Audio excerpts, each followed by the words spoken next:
Why do you think what we're going to see now really impressed Lawrence Dallaglio? Well, I'm surprised it wasn't a number 8 picking and scoring from 5 yards, but it was a great piece of vision from Owen Farrell and a lovely execution of a nice little grubber kick through.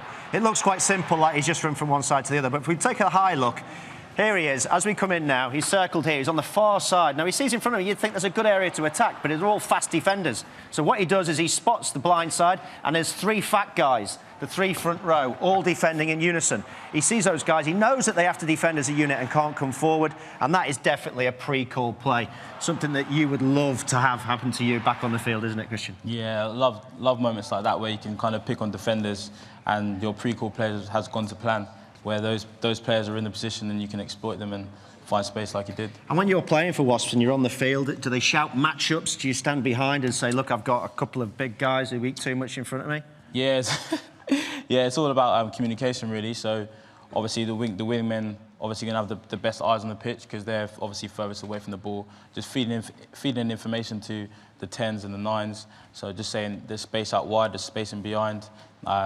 Give me the ball. So. OK, you scored a great try against Gloucester. So talk me through this try that you scored earlier on in the season. Basically going all the way back against the breakdown. Yeah, so this is basically a pretty cool play where we're trying to exploit the hooker on the back of the line now. I mean, we're trying to exploit them on the back of the scrum here. So obviously I've found the space which is going to be down this side and been able to do a bit of magic and finish it in the corner. I think it was Harden that was in front of you there. Then Simpson Daniel won't particularly enjoy watching that. It was a great finish. Let's go through the demo, babes. We'll have a little look at what actually happened. So we've got our 2 teams here.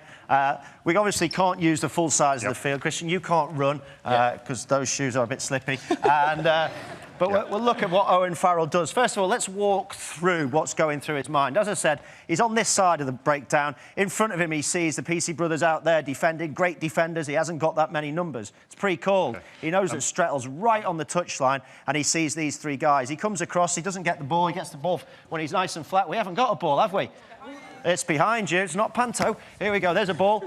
As the ball comes out, all he's trying to do is he's trying to get to the outside man. If he gets to the outside man, he knows that Elliott will become isolated. Elliott on the far side there will be really worried. Foden was out of position directly behind, so you haven't got the sweeper behind. He wants Elliott to step out so he can get to the outside man, who isn't going to come forward and take him because he has to defend with his mate, doesn't he? Yeah. And do you have that at Wasps where the front 3, they all defend together? Yeah, they've got to try and stay as a unit, so everyone's coming up first and then pushing out. So obviously, like there, Owen's able to get outside the 3rd defender, which kind of makes these guys redundant.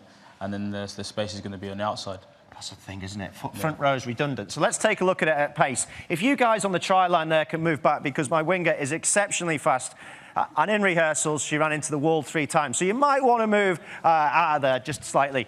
So Farrell's really clever, because what he does is he entices the defence line without going too close to it, but at pace. So he comes round, he takes a wonderful pass, he gets to the outside, and then he just puts that kick through for his winger, who scores. Oh, slips and scores! Yeah! But a few things that have to happen in that. A, Farrell has to put in a great kick. Yep. B, he can't go too close to the defensive line because he'll get hit, isolated. But also, don't underestimate how difficult that kick is to wait.